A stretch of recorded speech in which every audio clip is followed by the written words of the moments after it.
我们每天都被各种成功学疲劳轰炸，媒体总喜欢把镁光灯打在少数天才身上，航服某些人一出生就自带顶级配置。我们的社会文化不断暗示我们一个观念，那就是智力与天赋是先天决定且无法改变的。这就像是把人生当成一场发牌游戏，拿到好牌的人注定在往后的赛局里赢家通吃，拿到坏牌的人只能无奈接受现实的安排。我们从小的教育体制也在强化这种错觉，用单一的考试分数来标签化每一个人的价值。这种深知人心的出场设定，就是我们今天要深入探讨的固定型思维。多数人把这种现状当成无法撼动的物理真理，却没有看见这背后巨大的逻辑漏洞与认知陷阱。这其实是一种极度粗糙且危险的归因方式，它把复杂的成长动态简化成了静态的标签。今天我们要彻底拨开这层表面喧嚣的迷雾，拆解大脑运作与能力演化的真实骨架。我们来剖析这两大思维模式的底层逻辑。如果把人体看作一个精密的能量运算系统，固定型思维的本质其实是一种生存防御机制。当一个人深信能力是无法改变的绝对常数，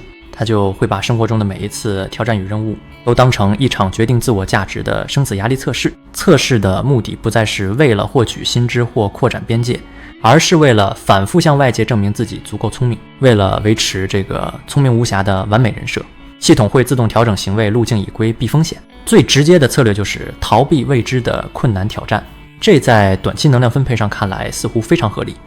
因为一旦在超越能力的挑战中彻底失败，就等同宣告自己的核心处理器存在致命瑕疵。这种对失败的极度恐惧形成了一道心理屏障，让人在面对挫折时极度容易感到绝望与沮丧。他们会轻易选择放弃目前的任务，因为在他们的认知法则里，需要拼命努力就代表你本身缺乏天分，努力本身被贬低成一种无能的挣扎表现。这种心态会引发极致的能量内耗与自我怀疑。相反地，成长性思维展现了完全不同的运作维度。他们的基本信念是流动且持续扩张的，认为智力与能力就像是坚韧的肌肉纤维，完全可以透过长期的锻炼与学习来大幅强化。这绝对不是空洞的心灵鸡汤或自我催眠，而是完全符合大脑神经可塑性的客观物理现实。每一次的深度学习都在重新建立突触连结。拥有这种思维的人会主动拥抱高难度的挑战，他们不把失败看作个人价值的毁灭性打击，而是视为系统升级与突破瓶颈的关键契机。每一次跌倒都是在获取环境最真实的反馈数据。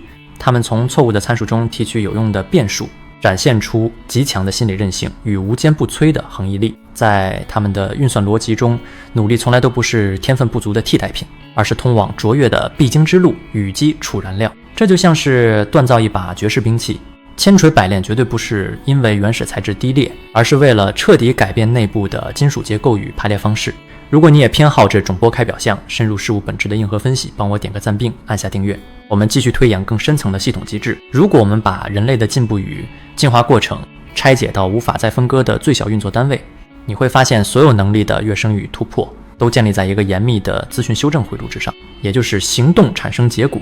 结果带来反馈，反馈引导下一次的行动修正。这是所有复杂系统进化的唯一有效路径。我们来看看这两种思维如何处理他人的回馈。固定型思维的人在面对外界的评价时，往往会把建设性的批评视为恶意的人身攻击。他们的大脑会立刻启动最高级别的威胁防御模式，筑起高墙并产生极度强烈的防卫心。这个举动在无意间彻底切断了最宝贵的资讯流。当一个系统拒绝输入外部的修正变数，它的演化周期也就此被强制停滞，只能在原有的低效回圈里不断消耗空转。这就像一个无法散热的密闭空间，内部的混乱程度只会不断攀升。而成长性思维的强大之处就是他们能虚心接受这些看似刺耳的批评，他们把别人的指教当作免费的系统除错程式，直接拿来修补自己的逻辑漏洞与认知盲区。这两种思维模式的根本性差异，决定了一个人处理外界资讯的转换效率。固定型思维把宝贵的能量消耗在自我防卫，用来维持一个虚幻且脆弱的安全感。成长性思维则把能量全部投入在结构扩张，不断打破重组并扩大自己的能力边界。短时间内你或许看不出巨大的表面差异，但时间是这个宇宙中最高维度的放大器。长久下来，两者在吸收资讯与自我修正上的微小落差累积的复利效应将会是惊人的天文数字。这就像是两种截然不同的建筑工法，一个是用刚硬确毫无弹性的材料死板堆叠，遇到强烈地震就瞬间从根部崩塌；另一个则是采用柔性连结的动态抗震结构，能够吸收外部的冲击力，转化为自身的稳定支撑，把视角拉长到一整个人生的时间轴，甚至放入历史演化与产业更迭的长河中。你会发现短期的天赋优势其实微不足道，我们现在处在一个变动极其剧烈的现代社会，旧有的经验法则不断被新技术颠覆与摧毁，根本没有任何一种单一的专业技能可以保证你一辈子安稳无忧不被淘汰。环境的快速变动会无情地抹杀那些僵化的结构，在自然界中能够存活下来并持续壮大版图的，从来都不是初始力量最强大的物种，而是那些具备高度弹性以及知识引力的生命体。我们不需要去严厉指责固定性思维的盲点，从演化心理学的角度来客观看待，这只是人类在古代资源极度匮乏时期，为了节省能量消耗而遗留下来的生存本能。在过去稳定且变数极少的农业社会里，按照既定脚本生活确实是最安全保险的策略，但在资讯呈现指数极爆炸的今天，我们必须主动去升级大脑的底层作业系统。这已经不是一种个人喜好的选择，而是一种是硬高强度竞争的生存必然要求。拥抱成长性思维，就是选择把人生的绝对控制权重新拿回自己手里。这是一场从封闭系统走向开放系统的伟大进化。当你开始深信智力与能力是完全可以重塑的，